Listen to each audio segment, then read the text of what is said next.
Hey, greetings, warfighters. Catholic Swo here. Today's topic's a bit of an interesting one, and that is, what do you do when you hate your boss? It's a tough one, right?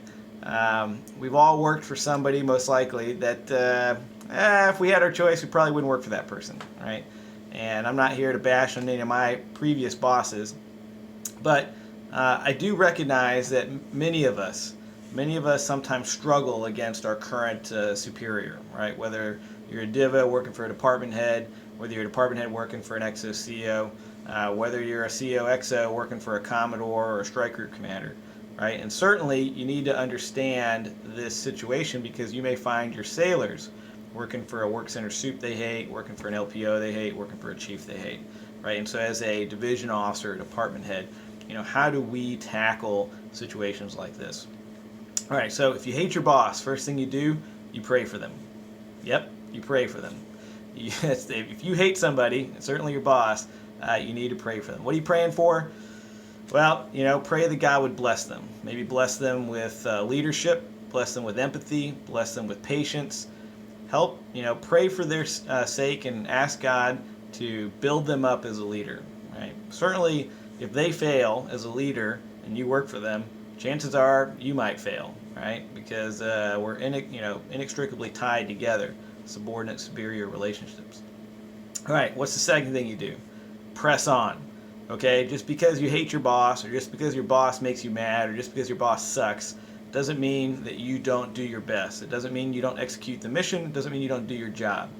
Right? No matter how much you don't get along with your boss or how much you disagree, at the end of the day, we all have the same mission, right? And that's the success of the Navy, the success of our republic, which we serve, right? So make sure that no matter how mad you get, how frustrated you get, all those feelings that build up in you, you look at yourself in the mirror and you press on, all right?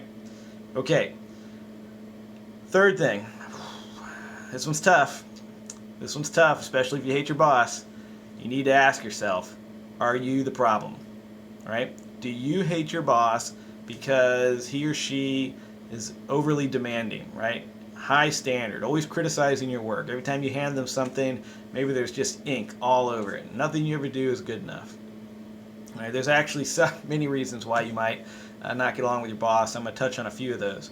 Right, but after you pray for them, after you realize that you still need to keep going and endure, the third thing you need to do is figure out, what could be wrong with you, right? Maybe your boss is all jacked up. That is absolutely a possibility, and we'll talk about that. But if you have a conflict with somebody, whether it's down or up the chain of command, and things aren't working the way they should, you got to look at both ends, right? It might be a problem on their end, but you know what? It might be a problem on yours as well. Is the quality of your work where it needs to be? Do you get things done on time? Do you know how to talk to your boss, right? Maybe you're too familiar, too casual, and they don't like that. That's okay, by the way, right? If they're your superior, they have every right that you be respectful and maintain a formality. Right? That's how hierarchy in the military works. Maybe that you have not aligned yourself to what their priorities are, right? And that can be challenging, right? Especially if I'm talking to an audience full of leaders here. We all are charged with setting priorities and executing a mission. It's sometimes challenging to align your priorities with a superior when you don't agree with them, right? Certainly, I find that challenging, and I know that many others do too. Okay, so pray for them, press on, and then do some self-assessment, right? Pause while you're, sitting there writhing around in hate and see, is there something that I can do to make things better, right? Okay. All right, let's talk about some of the categories of bosses that might drive you to hate them, right? I think for a lot of us, the first one comes to mind might be the screamer, right? Somebody who's emotionally abusive, somebody who just, doesn't yell, right, loud voice, but screams at you, is demeaning. Nothing you ever do is good enough. They always belittle you. Maybe they do so in public.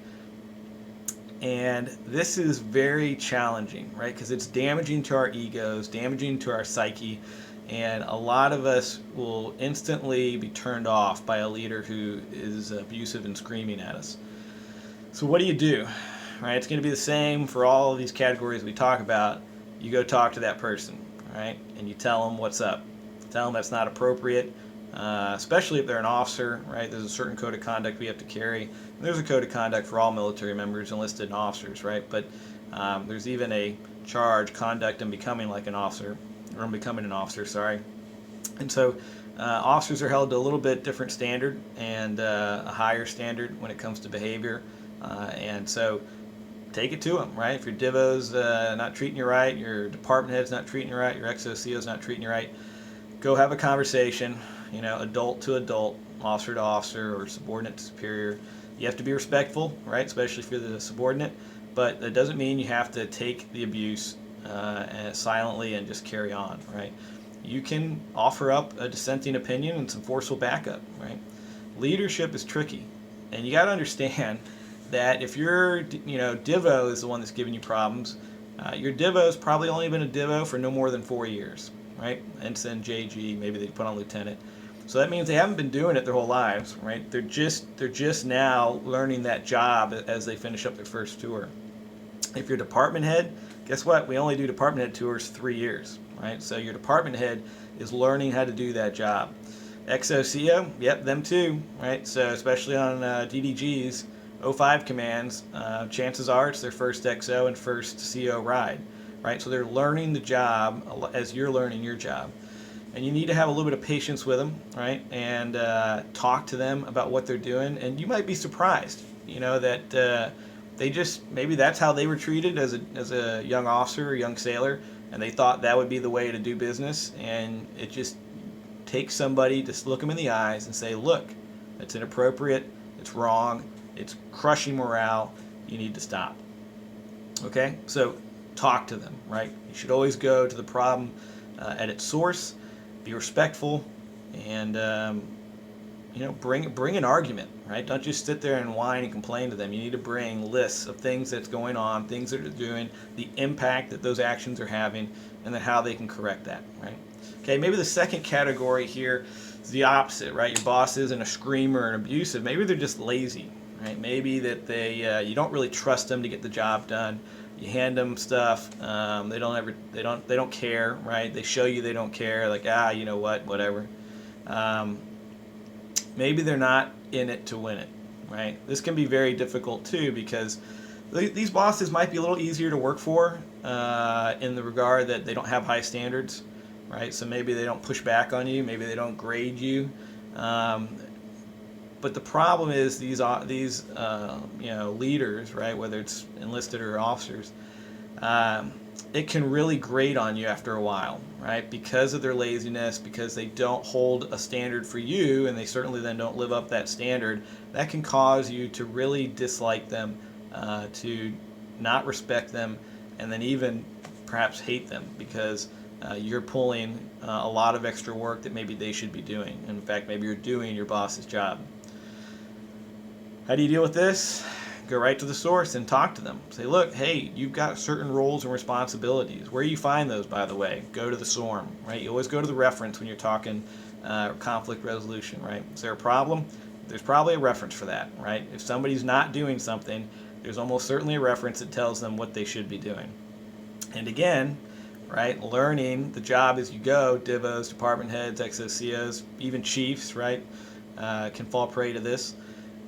There's a lot we're supposed to do, right? There are a lot of roles and responsibilities that are tasked for all of us at every level for all different sorts of programs, training, administration, 3M, you name it, right? If you list the total number of responsibilities we have, it is staggering, and it could be overwhelming. And maybe that's what's causing the problem with your boss. Maybe they're not necessarily lazy when you dig into it. Maybe they just don't know any better, right? I can tell you now, I've been tagged with that. Right, some things I didn't know I was supposed to be doing, and I got caught up for it. So it's good that I was told, and good that I was able to start doing those things. Okay, maybe a third category of boss that just really gets on your nerves. Completely different worldview, right? So Democrat and Republican, liberal and conservative, different, just the way you see things, right? Different view of the Navy. Neither one of you is a screamer. Neither one of you is lazy. But holy cow, you just, if the both of you needed to get from point A to point B, 100 out of 100 times you'd pick different paths, right? You just don't get along with this person. Well, in some regards, that's just tough. Okay, that's just tough. I would certainly still encourage you to engage them head on. Try to understand their worldview. Maybe just don't agree with it. I know that's I get that, right? But if they're otherwise doing what they're supposed to do in accordance with the regulations, the SORM, and the other requirements laid upon them, and they're conducting themselves in a manner becoming a chief petty officer or an officer, right, or a senior enlisted through your supervisor, well, then you're just going to have to make do, and that comes back to press on, which is my number 2 at the beginning of this talk. It's challenging. It is challenging when you have to deal with somebody who just irritates you because they don't agree with you on anything, right? Whether it's in the Navy or out of the Navy, and you say tomato, they say tomato, right? Doesn't matter. Can't get along with them because of this reason. Okay, right? Press on. You don't have to like them, but you do have to work for them, and you do have to execute your orders and do your mission. So this can be challenging, maybe even more so than the screamer, more so than the lazy boss, because there's, chances are they're setting their worldview, so are you. Maybe there's no room for, budging on either side, and that's okay, right? We're all individuals. We all are entitled to our thinking and our way of doing business. So press on, right? Okay, so after you've talked to the person, if you can't get any headway and it's just seriously causing you problems, right? It's affecting your work, your mental health, it's really stressing you out, you got to talk to the chain of command, right? It's not your first step. Your first step is always hit the source, right? Talk to the source. But then, look, if you don't get any headway and your work center super's giving you a problem, talk to your LPO and chief, right? If chief's giving you a problem, talk to DIVO, right? DIVO's giving you a problem, talk to your department head. If your department head's giving you a problem, talk to Master Chief, right? CMC, or the XO, right? And of course, the captain. I think most captains nowadays in the fleet have a pretty good open door policy. You should always go to the captain, I would say, last, right? So there's that chain of command I mentioned: DIVO, chief, department head. There's a department leading chief petty officer, of course, CMC, XO, right? Use those resources. CHAPS is always a good resource. CHAPS is completely underutilized, I think, in the fleet, because they can talk to everybody in a manner that's non-threatening and disarming, right? And so they can help you do some conflict resolution, often very effectively. Okay, if you hate your boss, all is not lost, right? Think about those things. Pray for them, right? They need to succeed, right? If they don't succeed, you don't succeed. Press on. Get your job done. Get your job done. Sorry, get your job done. Do it now, right? And then do some self-reflection. Maybe you're the problem and not they are, not them. So it's challenging working for somebody you don't like, but it's not the end of the world. And of course, most of our orders only last 18 to 36 months. So chances are they'll rotate, or you will. Okay, well, I hope this helps. All right, I'm the Catholic SWO. Y'all have a good one. Take care, warfighters.